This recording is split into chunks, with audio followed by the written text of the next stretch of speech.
बड़े बेआबरू होकर तेरे कूचे से हम निकले, बहुत निकले मेरे अरमा, मगर जरा कब निकले। इंग्लैंड को जब ऑस्ट्रेलिया ने हराया और इंग्लैंड को वर्ल्ड कप से बाहर का रास्ता दिखाया तो शायद यही जज्बात जो है वो इंग्लैंड वालों के जहन से निकल रहे होंगे। हालांकि हमारे जहन में एक शायरी और आई थी कि ऐसे तो ना थे हम जैसे हम आज हो गए। भगवान जाने क्या हुआ कि इंग्लैंड के हालात बद से बदतर होते होते इतने खराब हो गए। मतलब यार ये इंग्लैंड टीम नहीं हो सकती यार। थप्पड़ खा रही है, जलील हो रही है, बेइज्जत हो रही है, फिर भी नहीं कर पा रही है। बैच बॉल का ऐसा बाजा बजा है कि तक धिना धिन ता।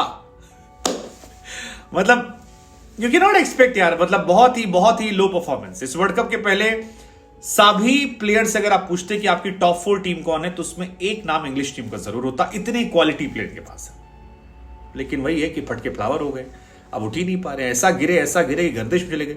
और ऑस्ट्रेलिया की बात करें तो कमाल है यार। वर्ल्ड कप 2023 की शुरुआत में ऑस्ट्रेलिया जब शुरुआत के दोनों मैचेस हार गई तो लोगों को लगा कि यार ये वो ऑस्ट्रेलिया नहीं है जिसे हम जानते हैं। लेकिन फिर अगले 5 मैचेस में सभी 5 मैच जीतकर ऑस्ट्रेलिया ने बता दिया कि बड़ी टीमें जो होती हैं वो कई बार झटके के बाद वापसी कर लेती हैं, बशर्ते वो इंग्लैंड जैसी स्थिति से ना गुजर रही हूं जहां पता ही नहीं चल रहा कि बाबू समस्या क्या है। इंग्लैंड ऑस्ट्रेलिया के सामने आती है। एशेस में भले ही इन्होंने ऑस्ट्रेलिया को नाको चने चबवाए हों, लेकिन इस बार इंग्लैंड फिर संघर्ष करती नजर आई और 48 ओवर में 253 रन बनाकर ऑल आउट हो गई। और असर यह रहा कि 33 रनों से जीत हो गई। हालांकि इस 48 में भी आखिर में रन बने हैं, अदरवाइज 186 फॉर 7 वो हो गए थे, 216 पे 8 हो गए थे।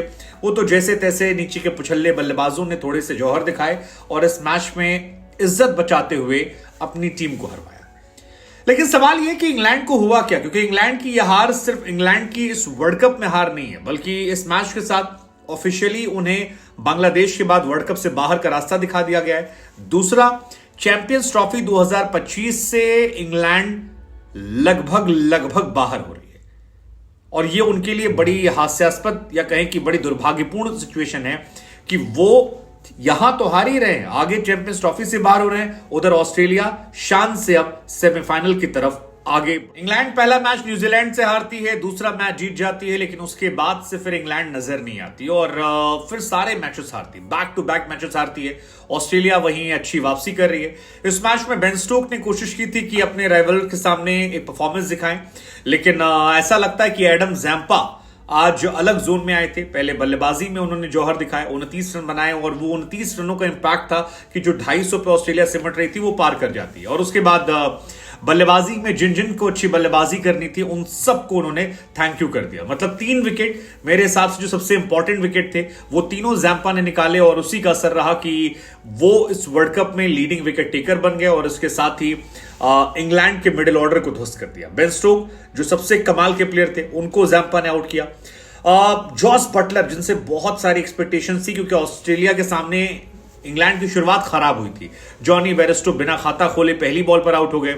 जो रूट जो हैं जैसे तैसे कोशिश कर रहे थे लेकिन फिर वो भी आउट हो गए। उसके बाद एक पार्टनरशिप देखने को मिली डेविड मलान और बेन स्टोक के बीच में और ऐसा लगा कि जब 100 पे 2 हो गया कि शायद ये लोग आज एक अलग इरादे से आए हैं, शायद मैच बदल कर जाएंगे। लेकिन ऑस्ट्रेलिया के इरादे अलग थे और उस इरादे में जैम्पा, स्टार्क, कमिंस या बाकी जो प्लेयर थे उनकी परफॉर्मेंस मैटर कर रही थी। और इसी का असर है कि जब जैम्पा ने मोइन अली को आउट किया, बटलर को आउट किया, बेन स्टोक को आउट किया तो ये क्लियर हो गया कि यार ये जा रहे हैं और बेइज्जत होकर जा रहे हैं। इस मैच में मिचेल स्टार्क ने 2 रिकॉर्ड बनाए। एक रिकॉर्ड बनाया कि लगातार 25 मैचों तक मिचेल स्टार्क विकेट लेने वाले बॉलर बन गए। मतलब हर मैच में वो विकेट ले रहे हैं। सो ये ऑस्ट्रेलिया के लिए शानदार चीज है।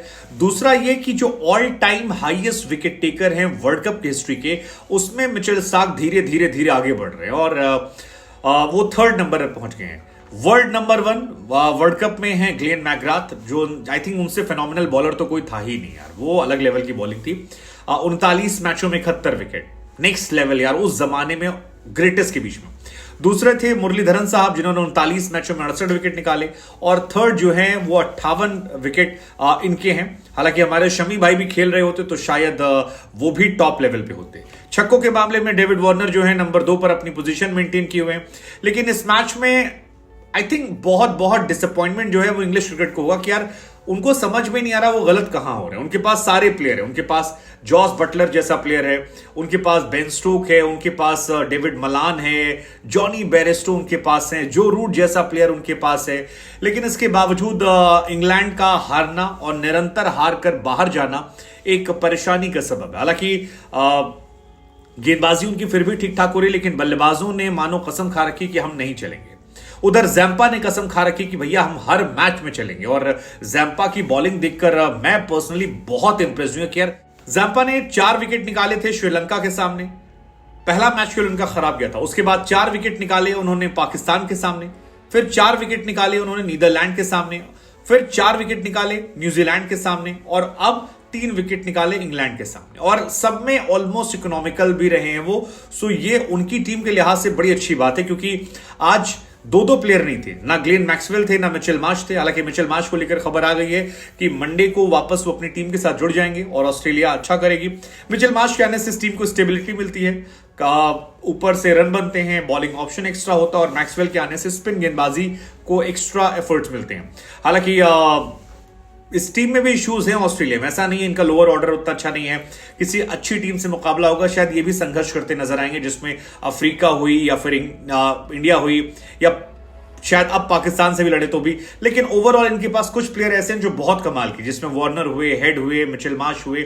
सो इंडिविजुअल परफॉर्मेंस के दम पर ये जीत रहे हैं। लाबुशेन ने अच्छी बल्लेबाजी की थी, ग्रीन स्टॉइनिस ने अच्छी बल्लेबाजी की थी, और गेंदबाजों में आई थिंक ऑलमोस्ट सब अच्छे थे। जैम्पा कमाल थे, पैट कमिंस भी अच्छे थे, 10 ओवर 49 रन 2 विकेट।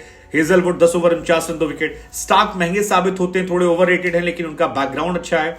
और कैमरन ग्रीन को गेंदबाजी नहीं कराई, लेकिन बाकी भी जो थे वो ठीक ठाक थे। तो overall they are looking good, और सेमीफाइनल में जा रहे हैं ये पक्का है।